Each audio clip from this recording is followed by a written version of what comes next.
오늘 마태복음 28장 1절에서 20절 말씀으로 부활절 새벽기도 제목으로 그의 말씀하시던 대로 살아나셨느니라는 제목으로 하나님의 말씀을 나누겠습니다. 1절부터 읽어가면서 특별히 부활절 새벽기도 모임 메시지를 함께 나누기를 소원합니다. 마태복음과 마가복음, 누가복음 공통적으로 천사들이 여자에게 십자가에 못 박혀 죽었다가 예수님께서 다시 살아났다라는 말씀을 듣게 되는 여자들이 빈 무덤을 확인하게 되는 장면이 마태, 마가, 누가복음에 공통적으로 나옵니다. 1절 한번 보시면 안식일이 다하여 가고 안식 후 첫날이 되려는 미명에, 사실은 초기에는 유대교와 초대교회가 안식일을 지키는 의미들을 같이 가지고 있었지만 점점점 1세기 지나면서 유대교와 초대교회가 근본적으로 본질적으로 예수를 그리스도로 알고 믿는, 예수님을 메시아로 그리스도로 참 선지자, 참 제사장, 참 왕으로 믿는 것이 확연하게 달라졌기 때문에 안식일을 완성하신, 참된 안식을 이루신 안식 후 첫날 주일이죠. 주님께서 부활하신 날에 이제 예배를 드리는 형태로 바뀌게 됩니다. 이걸 어떤 사람들은 콘스탄틴 황제가 AD 313년에 기독교를 국가 종교로 공인하면서 태양절날로 이렇게 전환을 시켜서 휴식하게 했다고 하는데, 태양절에 예배를 드리는 게 아니고 예수님께서 부활하신 날에 안식 후 첫날이 주일입니다. 일요일입니다. 아무런 의미가 없어요. 제가 만약에 생일이 저는 1월 2일인데 4월 초파일이라고 해서 석가모니하고 관계가 있는 게 아닙니다. 제 생일이죠. 예수님께서 부활하신 날이 안식 후 첫날이기 때문에 참된 의미, 심지어 계시록에는 사도 요한이 주의 날이라고 표현하기도 합니다. 그래서 이 안식 후 첫날이라는 것이 참된 의미가 있습니다. 그래서 우리는 안식을 완성하신 안식 후 첫날 주일날 예배를 드리는 거죠. 안식 후 첫날이 되려는 미명에 막달라 마리아와 다른 마리아가 무덤을 보러 왔더니, 근데 여기서 이제 안식 후 첫날이라는 말은 할라로 미앙사파톤이라고 그러는데요, 주간의 첫날 새벽에라는 말씀이 있습니다. 그래서 사실은 부활주일 새벽 예배를 연합으로 드리는 의미들이 상당하게 있는 것입니다. 특히 안식일이 지나가고 주간의 첫날 새벽 동이 터오는 시간에 예수님이 부활했다라고 말합니다. 마가복음 16장 2절에 매우 일찍이 해 돋는 때에라는 의미, 그 시간을 약 새벽 6시로 본다면 예수님이 무덤에 묻히신 금요일 밤이 보통 아마 오후 6시경 되지 않았을까. 그러면 토요일 하루가 지나고 주일 새벽이 되니까 딱 기간으로 따지면 만 하루 반이지만 결국은 3일, 사흘 만에 부활하신 역사가 사실은 부활 주일의 의미가 있습니다. 마가복음 16장 1절에서는 뭐라고 이야기하냐면 막달라 마리아와 야고보의 어머니 마리아와 살로메, 이 세 명이 왔다라고 표현이 되어 있고, 누가복음 24장 10절에도 보면 이 여자들은 막달라 마리아와 요한나와 야고보의 모친 마리아라, 그렇게 세 명이라고 하기도 하고 두 명이라고 표현되어 있는데, 제가 저번에도 한번 말씀드렸는데 성경에 보면 참 여자분들이 참 은혜를 많이 받습니다. 예수님이 부활하셨다는 소식을 천사들에게 직접 들은 사람들이 여인들인데, 천사들의 증언, 그리고 직접 보았을 때 무덤이 비었다는 것을 확인한 사람이 이 여자분들입니다. 특히 마가복음, 누가복음에 보면 이 여자들은 단지 예수님의 무덤을 보기 위해서가 아니고 예수님 시체에 향품을 바르기 위해서 향유를 가지고 왔다라고 되어 있습니다. 누가복음 23장 55절에서 56절에 보면 갈릴리에서 예수와 함께 온 여자들이 뒤를 쫓아 그 무덤과 그의 시체를 어떻게 둔 것을 보고 돌아가 향품과 향유를 예비하더라. 다른 말로 말하면 원래는 향품과 향유를 장사 지낼 때 세마포로 이렇게 싸기 전에 사실은 발라야 되는 것인데, 시체 썩는 냄새가 고약하기 때문에 냄새 나지 않도록 향품이나 향유를 바르는 것, 즉 염을 해야 되는데 예수님은 사실은 제대로 된 염도 못하고 사실은 돌무덤 안에 장사 지낸 바 된 거예요. 그런데 사실은 여기에서 또 안타까운 면이 있습니다. 이 여자분들 2명이나 3명 정도 되는 이분들이 향품과 향유를 가지고 왔다는 것 자체는 예수님이 그리스도시기 때문에, 특히 마태복음 16장 16절에 주는 그리스도시요 살아계신 하나님의 아들이라고 고백했을 때 비로소 예수님이 마태복음 16장 21절에 보면 십자가에 달려 죽고 부활하실 것을 말씀했습니다. 몇 번이나 예수님이 부활하셔야 되는 것을 계속 증언했음에도 불구하고 이 여자분들은 부활 신앙을 가지고 다가오지는 못했어요. 향품과 향유를 가지고 왔다는 것 자체는 예수님의 시체에 바라기 위한 믿음으로 왔기 때문에, 진짜 부활하셨다라는 사실을 정말로 믿음을 가지고 왔었다면 식사할 수 있는 것, 안 그러면 다시 입으실 만한 옷을 세마포로 쌓여있기 때문에 입으실 옷과 먹을 음식과 물 같은 걸 갖고 왔었어야 되는데 향품과 향유를 가지고 왔습니다. 근데 이럴 수밖에 없는 게, 우리가 그 당시 있었다 할지라도 한 번도 본 적이 없는 부활이기 때문에 사실은 그 부활 신앙을 갖게 된다는 것이 얼마나 큰 은혜인지 모릅니다. 그러나 지금 우리가 2000년 전 예수님이 성경대로 죽고 성경대로 부활하신, 그가 말씀하신 그대로 다시 살아나신 것을 믿는다는 것, 이것은 어마어마한 또 축복의 부활신앙인 줄 믿습니다. 누가복음 24장 1절에 보니까 안식 후 첫날 새벽에 이 여자들이 그 예리한 향품을 가지고 무덤에 가서, 어쨌든 이 여자분들이 최초로 천사의 증언, 천사를 통해 예수님이 그가 말씀하신 대로 부활하셨다라는 증언을 듣게 되고 비에 있는 돌무덤을 최초로 확인하게 되는 것입니다. 굉장한 축복이죠. 특히 2절에 4절에 보니까 큰 지진이 나며 주의 천사가 하늘로서 내려와 돌을 굴려내고 그 위에 앉았는데 그 형상이 번개 같고 그 옷은 눈같이 희건을 수지가 된 자들이 저를 무서워하여 떨며 죽은 사람과 같이 되었더라. 수지가 된 자들이라는 말은 이미 평상시에 예수님이 죽었다가 부활할 거라는 말이 공공연히 있었기 때문에, 시체를 훔쳐가고 난 다음에 부활했다고 속일 거기 때문에 로마 군병들, 또 바리새인 사두개인 서기관과 관계된 자들이 사실은 그 무덤을 지키는 역할을 하고 있었을 겁니다. 그런데 큰 지진이 나니까 너무너무 놀라고요. 주의 천사가 하늘로부터 내려왔습니다.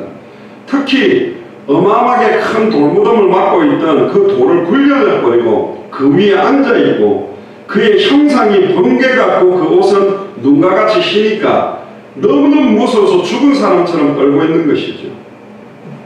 사실은 그날에 있었던 일들은 굉장한 일입니다. 5절 7절에 보니까 천사가 여자들에게 일러가로되 너희는 무서워 말라. 십자가에 못 박히신 예수를 너희가 찾는 줄을 내가 아노라. 그런데 더 중요한 말씀이 뭡니까? 그러나 그가 여기 계시지 않고 그의 말씀하신 대로 살아나셨느니라. 할렐루야. 오늘 제목처럼 여기 계시지 않고 그의 말씀하신 대로 살아나셨다. 고린도전서 15장 3절 4절을 보면 예수님은 성경대로 죽으시고 성경대로 다시 살아나셨습니다. 지금도 오늘 이 새벽도 성경대로 말씀을 성취하고 계십니다. 왜 그렇습니까? 창세기 1장 1절에 태초에 하나님이 천지를 창조하실 때도 말씀으로 창조하셨고, 요한복음 1장 1절에 14절에 태초에 말씀이 계시니라. 이 말씀이 하나님과 함께 계셨으니 이 말씀이 하나님인데, 말씀이 육신을 입고 눈에 보이는 말씀으로 오신 분이 바로 예수 그리스도 자신이고, 디도서 1장 3절에 자기의 때에 자기의 말씀을 전부로 나타내신다고 약속했고, 계시록 1장 1절에 3절에 보면 마지막 말세 때를 이기는 비밀이 이 은혜 말씀을 어떻게 읽고 어떻게 듣고 어떻게 지키고 순종하느냐에 따라 승리하느냐 실패하느냐가 달렸다. 그리고 계시록 22장 18절 19절 20절에 이 기록된 연의 말씀에 네 생각대로 더하거나 네 생각대로 빼고 믿으면 성경에 기록된 저주재앙을 더해버리고 생명나무와 및 천국에 참여하면서 빼버리겠다. 내가 진실로 속죄오리니 아멘. 주 예수여 오시옵소서. 말씀대로 주님은 마태복음 24장 14절의 언약을 성취하고 다시 오실 것입니다. 그게 바로 마라나타 신앙이에요. 왜? 일을 행하고 그걸 지어 만들며 성취하는 여호와께서 이 일을 시작하셨고 진행하시고 끝내실 거기 때문에 2000년 전 십자가와 부활을 기념하는 이유도 결국은 마라나타의 신앙, 마태복음 24장 14절에 이 천국 복음이 모든 민족에게 증언되기 위하여 온 세상에 전파되리니 그제야 끝이 오는 쪽을 향해 달려가고 있습니다. 이미 66권의 모든 언약을 이미 성취하셨습니다. 예수가 메시아다, 예수가 그리스도다, 즉 십자가의 죽음과 부활로 단번에 영원히 하나님 만나는 길을 여신 참선지자요, 짐승의 피가 아니라 자기의 피로 과거 현재 미래 모든 죄와 저주를 영원히 해방시킨 참제사장이요, 사탄과 마귀와 귀신과 사망의 것을 깨뜨리고 승리한 참된 왕이라는 예수가 그리스도라는 언약은 성취된 언약입니다. 그런데 아직 성취하실 언약이 있습니다. 그게 부활 이후에 승천 직전에 우리에게 주셨던 마태복음 28장 16절 20절에 모든 족속으로 제자를 삼아라. 마가복음 16장 15절 20절에 천하 만민에게 복음을 전하라. 사도행전 1장 8절에 땅끝까지 이르러 내 증인이 되리라. 이 언약이 성취되고 나면 내가 진실로 속죄하겠다. 다시 오실 그리스도의 언약, 이 언약만이 성취될 언약으로 우리의 발걸음을 통해서 지금도 성취되고 있는 것입니다. 와서 그의 누우셨던 것을 봐라. 또 빨리 가서 그의 제자들에게 이르되 그가 죽은 자 가운데서 살아나셨고 너희보다 먼저 갈릴리로 가시나니 거기서 너희가 배우리라 하라. 보라 내가 너희에게 일렀느니라 하거늘. 일단 천사를 직접 본 것도 이 여자가 너무너무 두려운 거지만 빈무덤을 보고도 너무 깜짝 놀랐을 겁니다. 천사가 명령한 건 세 가지죠. 예수님은 그 말씀하신 대로 살아났다. 두 번째, 누우셨던 것을 봐라. 빈무덤을 확인해라. 그리고 세 번째, 빨리 제자들에게 이 소식을 전해라. 아마 이 여인들이요, 얼마나 빠르게 달려갔겠습니까? 막 충격이고 놀라면서도 너무너무 기뻤겠죠. 아이고, 자기들은 향품과 향유를 가지고 예수님이 죽은 줄 알았는데 살아나셨구나. 어떤 분에서는 향품과 향유를 던져버렸을 수도 있습니다. 부활하셨다. 진짜 살아나셨구나. 부활의 사실을 선포하고 부활의 증거, 빈무덤과 천사의 증언의 내용을 전달하려고 막 달렸을 겁니다. 그게 사실 부활에 대한 사실을 전파하기 위한 사명까지 생긴 거죠. 8절 9절 보니까 그 여자들이 무서움과 큰 기쁨으로 무덤을 빨리 떠나 제자들에게 알게 하려고 다름질할세 막 달렸다고 되어 있습니다. 너무 기쁜 거예요. 막 달려가는 겁니다. 예수께서 저희를 만나 가라사대 평안하냐 하시거늘 여자들이 나아가 그 발을 붙잡고 경배하니 평안하냐. 갑자기 예수님이 그러죠. 네가 나를 사랑하냐. 예수님이 훅 들어오시는 질문을 잘하세요. 지금 막 너무 무섭기도 하고 놀랍기도 하고 막 기뻐하고 달리고 있는데 갑자기 너 평안해 막 뛰고 있는 사람들 평안하니까 얼마나 놀랐겠습니까? 그것도 죽었다가 부활하시는 예수님을 보니까 그 말은 이 말에 참 의미가 있습니다. 네가 평안하냐? 남편 문제, 자녀 문제, 경제 문제, 현실 상황 조건은 거의 절망 가운데 있었겠죠. 금요일에 대한 기록들이, 토요일에 대한 기록들이 많이 없어요. 보면 금요일날 예수님 죽으시고 난 다음에 사복음서에 보면 그 다음 날에 대한 장면은 없이 안식 후 첫날을 기록하는데 그 사이장이 얼마나 큰 절망이었습니까? 좌절이었겠습니까? 엠마오로 가고 있는 제자들 또 막 흩어지고 낙심과 좌절인데 너무나 큰 감격으로 확 기뻐하는 거죠. 너 편안하냐? 절망 가운데 있었던 모든 흑암운동 공허 가운데 있었던 우리에게 네가 평안하냐? 그러니까 여자들이 나가 그 발을 붙잡고 경배하는 겁니다. 발을 딱 붙잡고 평안하죠. 이거는 보통 인사적인 샬롬도 있지만 여기서는 원어적으로는 카이레테라고 합니다. 너 진짜 안녕하냐? 평안하냐? 물으셨습니다. 발을 잡고 경배했다. 경배했다는 원어는 프로스케네오라고 하는데 완전히 하나님 앞에 경배하고 절하고 온전히 자기를 갖다가 조아리는 모습을 말하는 겁니다. 그런데 여기에서 예수님을 단순하게 이제는 인간적인 면을 많이 봐왔던 이 여자들이 진짜 그리스도 맞구나, 진짜 예수님은 하나님의 아들이고 더 나아가서 하나님이시구나, 거기에 대한 경배가 시작된 거예요.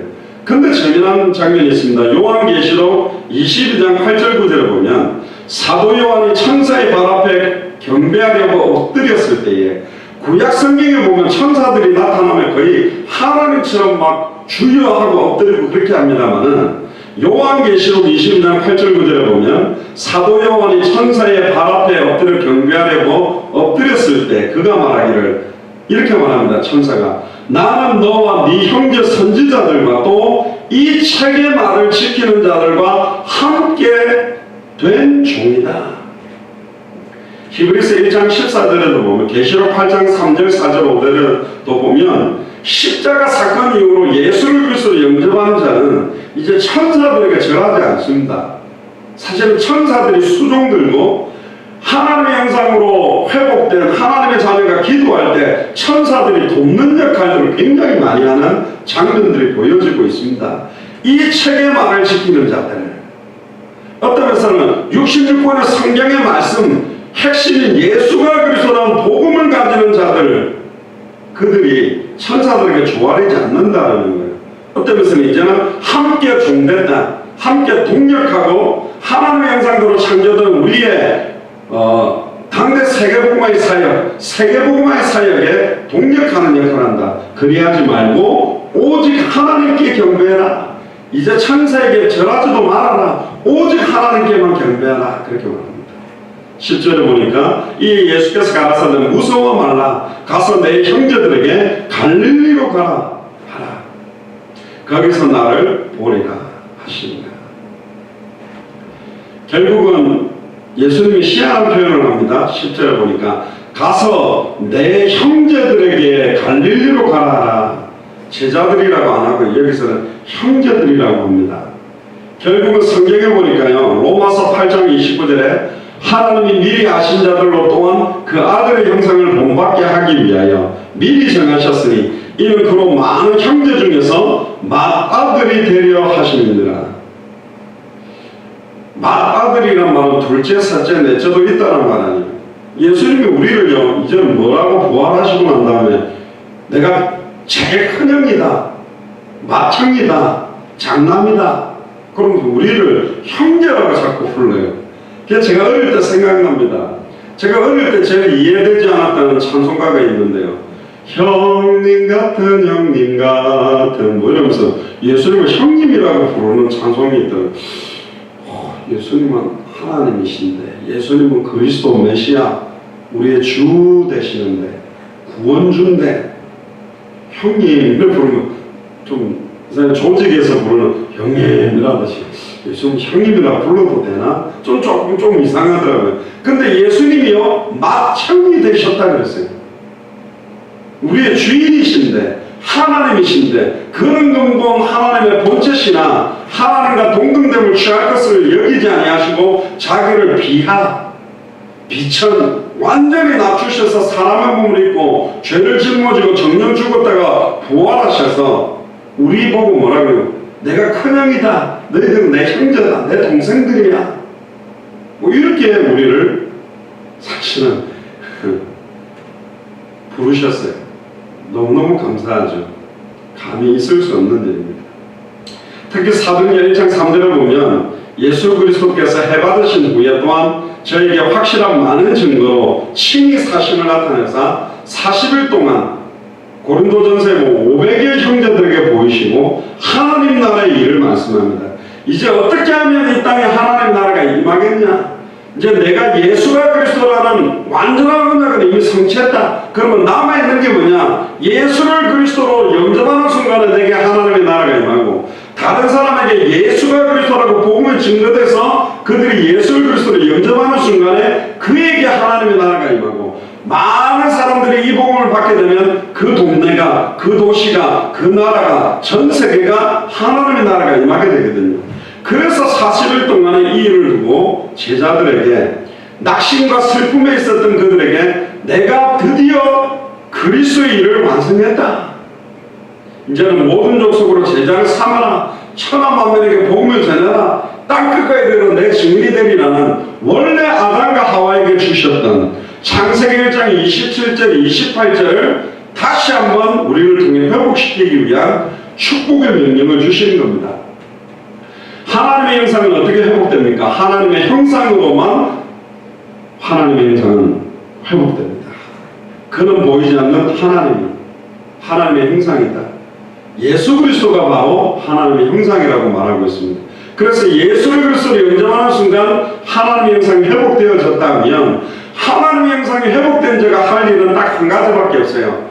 복을 주시되 생육하고 번성하고 충만하고 정복하고 다스리는 일.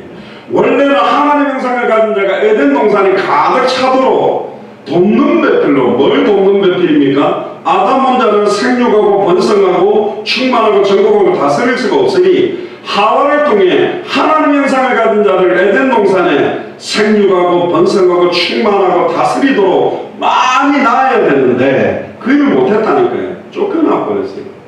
쫓겨나서 하나님과 단절되고 죄와 저주 가운데 사단에게 매여 종노로 가는 상태에서 가인과 아벨을 보니까 큰 형 가인이 아벨을 돌로 쳐 죽이고 피제사의 의미를 모르고, 하나님은 그럼에도 불구하고 셋을 통해서 이 언약을 이어 나와서 아브라함과 다윗의 자손 예수 그리스도의 세계를 온전히 이루시고, 처녀가 잉타의 아들 낳으니 그 이름을 예수라 임마누엘이라, 임마누엘의 언약을 성취시키신 그리스도께서 이제는 십자가의 죽음과 부활로 이제는 예수가 그리스도이심을 완전히 증명하신 겁니다. 그래서 이게 굉장한 축복이요. 예수를 그리스도로 알고 믿고 영접하는 자는 이제는 모든 족속에 천하 만민의 땅끝에 하나님의 형상을 회복하는 예수가 그리스도는 복음을 증거하고, 200개 나라 2000개가 넘는 미전도 부족국까지 이 복음이 다 증거되고 나면 주님이 다시 오시겠다. 이게 우리에게 남아있는 언약입니다. 전도와 선교의 대사명을 전달하기 위한 시간표가 이제 도래된 것이죠. 11절 15절 보면, 여자들이 갈지에 파수꾼 중 몇이 성에 들어가 모든 된 일을 대제사장들에게 구하니 그들이 장로들과 함께 모여 의논하고 군병들에게 돈을 많이 주며, 장로들하고 대제사장 이 인간들 수준이 부활했다는 걸 딱 확인했다면, 야 진짜 예수님이 그리스도구나, 우리가 예수를 메시아를 그리스도를 십자가에 못 박았구나, 빨리 주님께 나가 엎드려 경배하자, 그래야 되거든. 근데 아닌 거요. 부활한 걸 봤다라고 하는데도 불구하고 야 이거 어떻게 하면 좋겠냐, 진짜 부활한 거 맞냐? 맞습니다. 그러니까요, 만약에 거짓말이었다면 이 군병들을 죽였겠죠. 그런데 돈을 많이 주면서 너희는 말하기를 그의 제자들이 밤에 와서 우리가 잘 때에 그를 도적질하에 갖다 해라. 이 말은 뭡니까? 시체를 도적질하고 살아났다라고 고함치고 있다라고 말하면, 여차하면 다시 한 번 더 이 메시아를 죽이겠다, 그 예수를 죽이겠다, 이거요.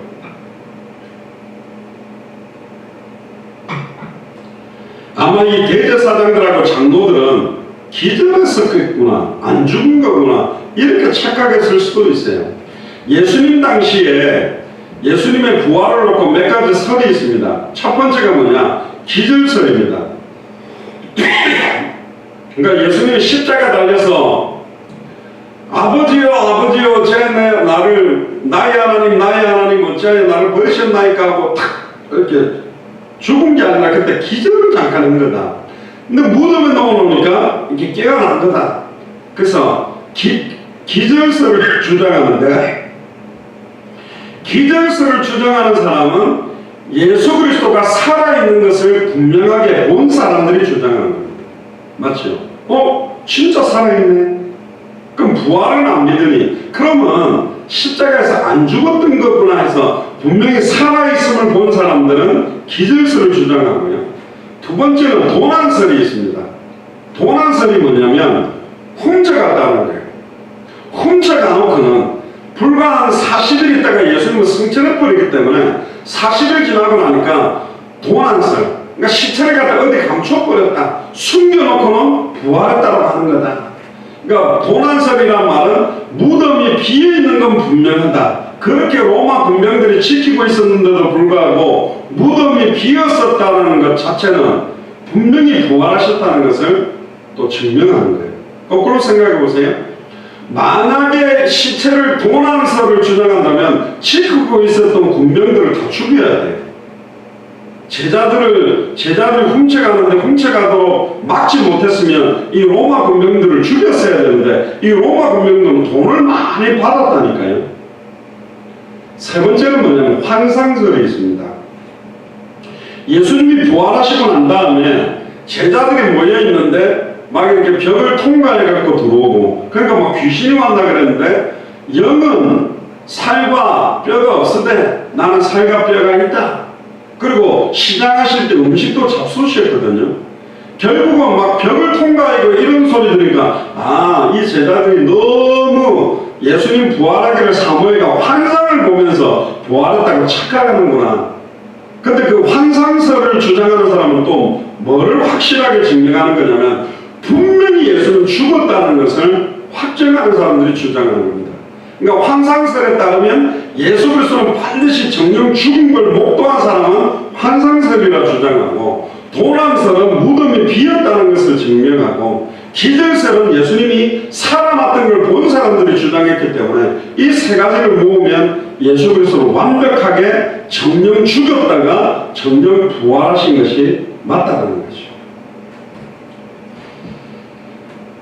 특히 만일 이 말이 총독들에게 들리면, 총독에게 본디오 빌라도죠, 우리가 권하여 너희로 근심되지 않게 하리라 하니 군병들이 돈을 받고 가르친 대로 하였으니 이 말이 오늘날까지 유대인 가운데 두루 퍼지니라. 기절설, 환상설, 도난설, 이 세 가지가 예수님은 완벽하게 성경대로 정령 죽었고 분명히 성경대로 부활하셨고 무덤은 비어 있다는 것을 증명하는 것이 되는 것입니다.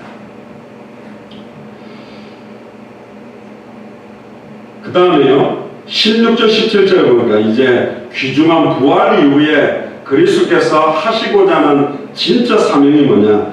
11제자가 갈릴리에 가서 가룟유다는 죽었기 때문에 11제자죠. 나중에 마띠아가 숫자가 채워지고 성령 부으심이 임하게 되는데, 가서 예수의 명하시던 산에 이르러 예수를 배웠고 경배하나 오히려 의심하는 자도 있더라. 근데 여기에서는 마태복음에서는 이 사이 40일 동안의 어떤 기록들이 없는데, 사실 엠마오로 가는 두 제자들에게 성령을 풀어주실 때에 막 제자들의 가슴이 뜨거워지고, 그 제자들에게 누가복음 24장 27절, 누가복음 24장 44절에 모든 성경이 나에 대한 기록이다. 모세들 그 글과 선지자들의 글과 시편이 나를 가르쳐 기록된 것이 그대로 이루어진 거다. 예수님이 어떻게 말씀을 전해줬냐, 길가에서 어떻게 말씀을 드렸냐, 구약 성경에 예언된 게 완벽하게 성취된 거 아니냐, 이렇게 이루어진다고 돼 있지 않냐. 이 마음이 더디게 믿는 자들을 회개해라.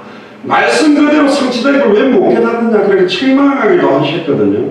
그리고 이제 11제자가 딱 예수님의 승천 직전에 딱 모였는데 40일이나 지났고, 특히 나는 예수님의 손에 못 잡고 그 허리에 창 잡고 넣어보지 않고는 안 믿겠다 했던 도마에게 와서, 도마야 내 손에 못 잡고 허리에 창 잡고 만져봐라. 네 손을 넣어봐라.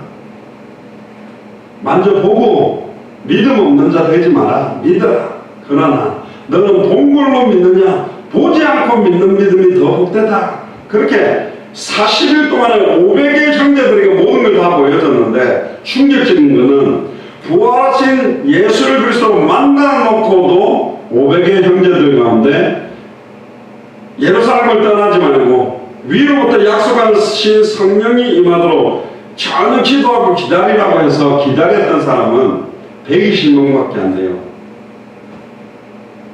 500여 형제들, 500명 넘는 사람 중에 약 300명 넘는 사람들이 사실은 오순절 마가에 다르게 모이지 않았다는 거예요. 참 안타깝죠. 아무나 믿어지는 게 아니에요. 예수를 배웠고 이제는 경배하고 있으면서도 오히려 의심하는 자들, 진짜 진짜 예수를 그리스도로 정말로 믿는 사람 별로 없습니다. 지식적으로 알고 지식적으로 믿는다고 입으로 믿는다고 그냥 막 행동으로 순종한다 그러지, 정말로 다 한 번밖에 없는 내 생에 진짜 예수를 그리스도로 안다면, 진짜 예수를 그리스도로 믿는다면, 진짜 예수를 그리스도로 순종하고 산다면 그렇게 못 살게 돼 있어요. 초대교회 모습처럼 살게 돼 있습니다. 보고 들은 것을 말하지 않고는 견딜 수 없다. 저희가 날마다 성전에 있든지 집에 있든지 예수는 그리스도라 가르치기와 전도하기를 그치지 않는, 모든 족속으로 제자 삼고 천하만민에게 복음 전하고 땅끝까지 이르러 증인되는 삶을 살 수밖에 없는 것입니다. 아직도 의심하는 자들이 있습니다. 저 같으면 한 대씩 때렸어요. 이놈들아, 아직까지 의심하면 3년 6개월 죽었다가 부활해가지고 40일 동안 다 보여줬는데도 아직도 의심하면, 그랬는데도 불구하고 예수님은 유유히 승천하시거든요. 왜 확립이 안 된 제자들을 두고 승천하셨냐?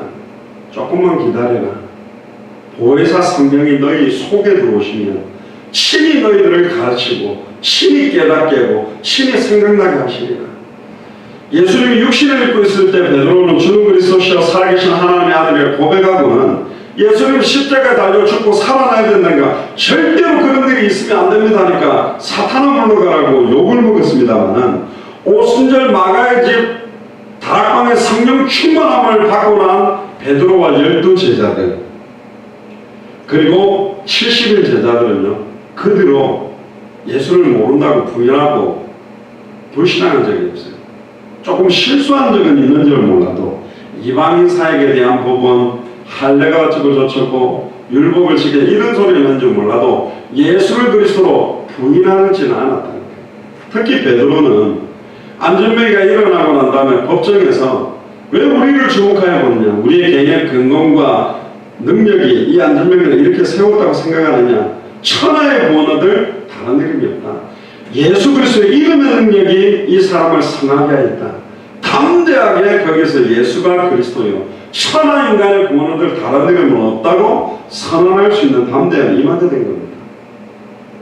아직 의심하는 단계는 이럴 수밖에 없어요. 성령의 아들 이들 속에 가르치시고 깨닫게 하시고 생각나게 하는 역사 전이기 때문에 그렇습니다. 18절에 예수님께서 나와 이렇게 가르치사되 하늘과 땅의 모든 권세를 내게 주셨으니, 할렐루야. 하늘에 있는 권세, 하나님의 절대 주권적인 권세, 땅에 있는 모든 권세까지 주님이 가지고 계십니다. 그러면서 이렇게 말합니다. 계시록 5장 12절 13절에 보면 큰 음성으로 가라되 죽임을 당하신 어린 양이 능력과 부와 지혜와 힘과 존귀와 영광과 찬송을 받으시기에 합당하도다 하더라. 내가 또 들으니 하늘 위에와 땅 위에와 땅 아래와 바다 위에와 또 그 가운데 모든 만물이 가라되 보좌에 앉으신 이와 어린 양에게 찬송과 존귀와 영광과 능력을 세세토록 돌릴지어다 하니, 할렐루야. 모든 권세를 예수 그리스도가 다스리고 있다니까요. 하나님의 절대 주권을 움직이고 계시는 그 분이 누구냐? 예수 그리스도입니다. 사실은 예수 그리스도를 통해서 이 언약들을 온전히 이루고 계시는 겁니다. 빌립보 3장 21절에 보면 만물을 복종케 하실 수 있는 자의 역사로, 그리스도 안에는 하늘과 땅의 모든 것이 통일되어 있고 모든 지혜 지식의 모든 부하가 그리스도 안에 감추어져 있다고 되어 있습니다. 알파요 오메가요 처음이요 나중이요 시작과 끝이 바로 그리스도 자신입니다. 영원전부터 영원까지 모든 것을 통치하고 계신 분이 예수 그리스도라니까요. 공중권세 잡은 마귀와 귀신과 사탄의 역사는 이미 이 권세 아래에서 움직이게 되어 있는 겁니다. 아멘입니까? 결국은 마태복음 24장 14절을 성취하기 위해서 하나님께서는 불의의 병기로 쓰이는 자들과 의의 병기로 쓰이는 자들을 주장하고 계십니다. 19절에 그러므로 하늘과 땅의 모든 것을 내가 가지고 있고 내가 성령으로 너희와 함께 할 거기 때문에 그러므로 너희는 가서 모든 족속으로 제자를 삼아 아버지와 아들과 성령의 이름으로 세례를 주고 삼위일체 하나님의 이름, 성부 하나님, 성자 하나님, 성령 하나님의 이름으로 한 가지의 세례를 주고 내가 너희에게 분부한 모든 것을 가르쳐 지키게 해라. 할렐루야입니까? 결국은 부활하신 이후에 우리에게 주신 목적은 세계복음입니다. 특히 마태복음 16장 28절, 마가복음 5장 1절, 누가복음 9장 27절을 보면 여기 서 있는 사람들 중에 인자가 왕권을 가지고 다시 올 것을 볼 자들도 있다고 했기 때문에 초대교회 사람들은 자기들이 살아있는 동안에 주님이 온다고 믿고 생명을 걸고 전했습니다. 근데 이게 2019년 되면서 우리 살아있을 때 세계복음화 된다는 초대교회가 가졌던 믿음을 다 잃어버렸어요. 왜 잃어버렸죠? 초대교회가 증언했던 성경의 복음, 예수가 비롯한 복음이 희미해져 버렸고, 그러니까 초대교회에 있었던 전도운동이 일어나지 않고 있다 보니까 초대교회가 바라왔던 그 성경의 끝 마라나타의 신앙도 희미해진 것입니다. 왜 우리는 당대 세계복음화를 그럽니까? 주의 날이 도적같이 임할 수 있다고 되어 있기 때문에 시한부 종말이 아니라 성경이 말하는 종말론은 뭐냐? 깨어있어라. 기름 준비하고 하루를 허투루 나태하거나 안주하거나 조급하지 말고 정확하게 예수가 그리스도는 성경의 복음으로 한 사람 한 사람 제자 삼아라. 내가 너희에게 분부한 모든 것, 공생애 동안에 우리에게 보여주셨던 예수님이 참선지자, 참제사장, 참왕으로 단번에 영원히 하나님 만나는 길을 여셨고, 단번에 영원히 과거, 현재, 미래 모든 죄와 저주를 해방시켰고, 단번에 영원히 사탄, 마귀, 귀신, 사망 권세를 깨뜨리고 승리했다라는 구약 성경, 이때는 신약 성경이 기록되지 않을 때니까 구약 성경 전체 창세기로부터 말라기를 가지고 예수가 그리스도라고, 물론 66권도 뒤에 됐기 때문에 모세의 길과 선지자들의 글과 시편에 대한 걸 가지고 예수님이 그리스도가 맞구나, 예수님이 메시아가 맞구나, 그렇게 분부하고 가르친 것을 지키게 만들어라. 그렇습니다. 결국은 누구의 제자입니까? 목사의 제자 아닙니다. 우리 제자가 아니에요. 오직 예수 그리스도의 제자. 아멘입니까? 이렇게 이야기합니다. 마태복음 23장 8절 10절에 보면 그러나 너희는 랍디라 칭함을 받지 말라. 너희 선생은 하나이요 너희는 다 형제니라. 땅에 있는 자를 아비라 하지 말라. 어디는 목자 양 그러는데 뭐 사람 보고 양이랍니까? 예수님이 목자고 우리는 다 양인데 땅에 있는 자들을 아비라 하지 마라. 너희 아버지는 하나이시니 곧 하늘에 계신 자시니라. 또한 지도자가 칭함을 받지 말라. 너희 지도자는 하나이시니 곧 그리스도시니라. 할렐루야. 고린도전서 3장 5절 7절에 보면 그런즉 아볼로는 무엇이며 바울은 무엇이뇨 저희는 주께서 각각 주신 대로 너희로 하여금 믿게 한 사역자들이니라. 나는 심었고 아볼로는 물 주었으되 오직 하나님은 자라나게 하셨나니 그런즉 심는 이나 물 주는 이는 아무것도 아니로되. 할렐루야. 아무것도 아닙니다. 오직 자라나게 하시는 하나님뿐이니라.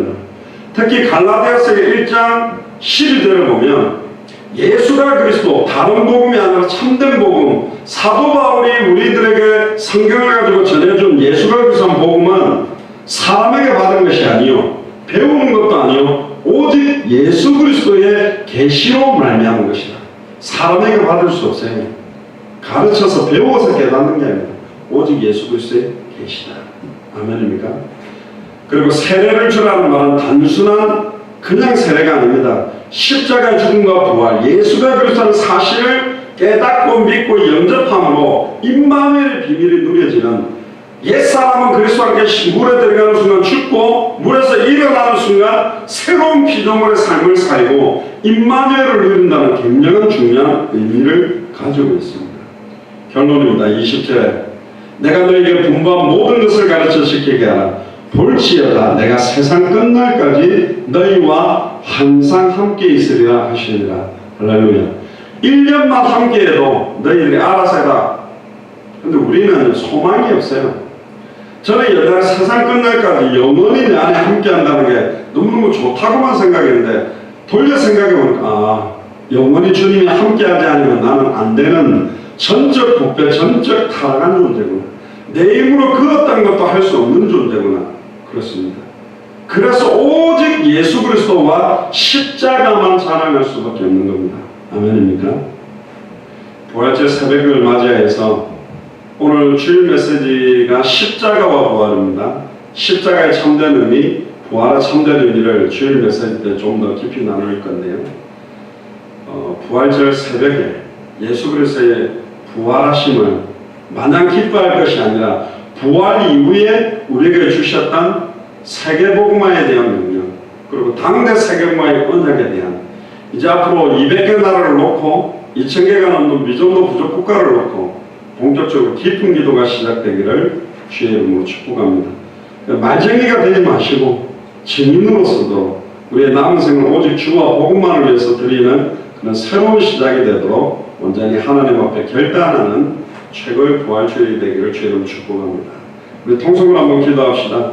우리 예수사랑교회 마라나타 미션을 처치, 또 저희들이 들어갔던 여러 나라의 선교사님들과 교회와 현장을 두고 또 우리 자신과 우리의 가족들과 우리의 가문에 부활주의를 맞이해서 부활의 증인으로 예수가 그리스도라는 이 비밀의 증인으로 설 수 있도록 담대하게 증언할 수 있도록, 또 복음 받지 못하도록 복음의 강체를 혼미케 만드는 흑암저주의 세력들이 완전히 무너지는 날이 되도록 통성을 한번 기도하고 마치겠습니다. 주는 그리스도시요 살아계신 하나님의 아들이시나이다. 하나님 진심으로 감사를 드립니다. 특별히 부활절 새벽 메시지를 통하여서 예수 그리스도께서 평상시에 말씀하신 그대로 다시 살아나셨다는 제목으로 말씀을 나누었습니다.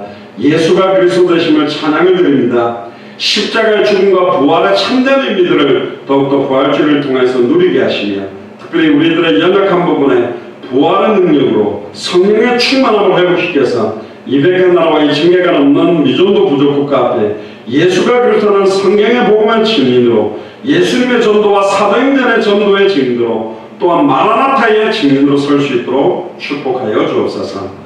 지금은 우리 주 예수 그리스도의 은혜와 하나님의 크신 사랑하심과 성령님의 내주인도 역사가 통 충만하시니 그가 말씀하신 그대로 다시 살아나셨다라는 언약의 말씀을 붙들고 살아도 주를 위해 살고 죽어도 주를 위해 죽으며 사나 죽으나 오직 예수가 그리스도는 성경의 복음 때문에, 예수님의 전도와 사도행전의 전도 때문에 다시 오실 그리스도를 바라보는 마라나타의 신앙, 당대 생활의 완성의 언약 때문에 내 인생 전체를 온전히 드리기로 결단하는 우리 예수 사랑교회 마라나타 미션을 처치, 스리랑카의 마라나타 교회, 일본의 도피성 소망교회와 함께 동역하고 있는 모든 교회를 위해 지금으로부터 영원토록 항상 함께 계실지어다. 아멘.